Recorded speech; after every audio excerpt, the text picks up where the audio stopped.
بسم اللہ الرحمن الرحیم، اللہم صلی علی محمد وآلہ وصحبہ وبارک وسلم۔ امید کرتی ہوں سب ٹھیک ہوں گے، میں بھی خیریت سے ہوں۔ تو فرینڈز لے کے آتی ہوں آج ایک اور ولاگ۔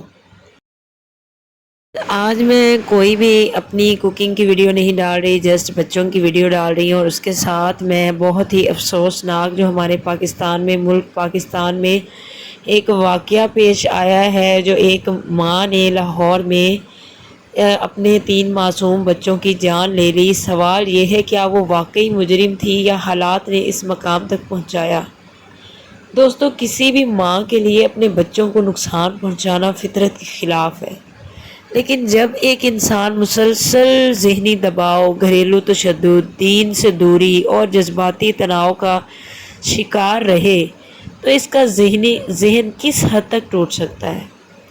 ہمیں اس کو سمجھنے کی ضرورت ہے۔ اس واقعے میں بتایا جا رہا ہے کہ اس خاتون کو اس کے شوہر کی طرف سے شدید ذہنی اذیت دی جا رہی تھی، اور اس کے ساتھ ایسے حالات میں ایک عورت خود کو اکیلا، بے بس اور مایوس محسوس کرتی ہے۔ لیکن یہاں ایک اور اہم بات بھی ہے، کیا ہمارا معاشرہ ایسے افراد کو سہارا دیتا ہے؟ کیا ہم ذہنی صحت کو سنجیدگی سے لیتے ہیں؟ کیا ہم گھریلو مسائل کو گھر کی بات کہہ کر نظر انداز نہیں کر دیتے؟ دیکھا جائے تو اس میں صرف ایک عورت جس نے یہ عمل کیا وہ ملوث نہیں ہے، اس کے پیچھے پوری ایک سٹوری ہوگی، اس عورت کی سٹوری ہوگی، اس کے گھر والوں کی کوئی کہانی ہوگی جس میں یہ معصوم جانیں بے قصور ہاتھ دھو بیٹھی۔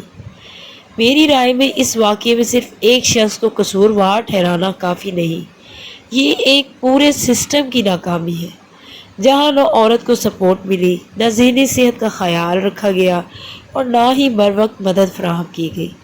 جرم اپنی جگہ بہت بڑا ہے اور کسی بھی صورت بچوں کی جان لینا قابل قبول نہیں، لیکن ہمیں اس کے پیچھے کے اسباب کو بھی سمجھنا ہوگا تاکہ آئندہ ایسے واقعات نہ ہوں۔ ہمیں کیا کرنا چاہیے؟ گھریلو تشدد کے خلاف آواز اٹھائیں۔ نمبر 2، ذہنی صحت کو سنجیدگی سے لیں۔ نمبر 3، خواتین کے لیے سپورٹ سسٹم مضبوط کریں۔ نمبر 4، ایسے کیسز میں فوری مدد اور کاؤنسلنگ فراہم کریں۔ معاشرے میں شعور پیدا کریں کہ خاموشی مسئلے کو بڑھاتی ہے۔ یہ واقعہ صرف ایک خبر نہیں، یہ ایک سبق ہے۔ اگر آج ہم نے کچھ نہ سیکھا تو کل شاید کوئی اور معصوم زندگی اس کا شکار بنے گی۔ اپنی رائے کمنٹ میں ضرور دیں، لیکن مہذب انداز میں۔ فرینڈز، ایک اور بھی بات ہے جو میرے دل کو بہت زیادہ لگی ہے، وہ یہ ہے کہ کیا ہمارے قائد اعظم جو ہمارے قومی لیڈر ہیں، کیا انہوں نے یہ ملک اس وقت کے لیے بنایا تھا کہ ہمارے ملک میں مائیں اپنے بچوں کی جانیں لیں گی، والدین جو ہیں وہ بچوں کو 2 وقت کی روٹی کھلانے کے لیے مقروض ہو جائیں گے؟ بجلی کے بل ہمارے پاس اتنے زیادہ آئے ہوئے ہیں، گیسز کے بل ہے، بجلی کے بل ہے، اس کے بعد سیوریج کا بل ہے، اس کے بعد سولر پینل کا بل آ گیا ہے۔ کیا کیا اس ملک میں مینٹلی ٹارچر بیسیکلی تو ہمیں حکومت پرووائڈ کر رہی ہے۔ آپ کو میری باتیں ریلیٹیبل لگ رہی ہیں، ریئل ٹو لائف لگ رہی ہیں، تو میری ویڈیو کو لائک کریں، شیئر کریں، کامنٹ کریں، اور اتنا زیادہ میری ویڈیو کو شیئر کریں تاکہ گھر بیٹھی ہوئی خواتین کو کچھ مسائل پتہ چل سکیں، یا پھر کسی ایسی NGO تک پہنچ سکیں کہ وہ اس پہ کوئی ایکشن لے سکے، یا پھر اس پہ کوئی نیکسٹ لائے عمل تیار کر سکے گورنمنٹ کے ساتھ مل کے۔ ملتے ہیں نیکسٹ اچھے سے ولاگ کے ساتھ۔ ٹل دین رکھیے گا اپنا اور پیاروں کا خیال۔ ملتے ہیں نیکسٹ ولاگ میں۔ ٹل دین اللہ حافظ۔